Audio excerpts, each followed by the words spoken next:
Kau sampun katur lumantar swantenipun Adik Leliana Solihah. Wonten kaliyan sonten menika kathah panyuwunan sudah malih kula matur mangke insyaallah saged pun aturaken lumantar kanca-kanca Kusuma Laras nggih.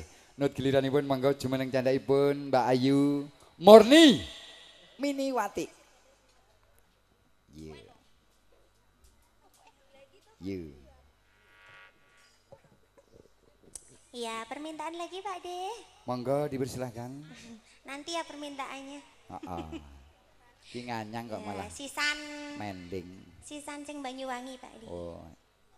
Ya dikasih kelangan ya. Kelangan nuansa Banyuwangi. Monggo kasumanggaken Kusuma Laras. Yeah.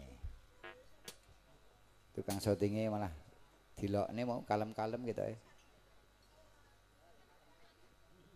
Kalem nek neng kene Pak De. Engko nek Miami ngadeg ngene ora.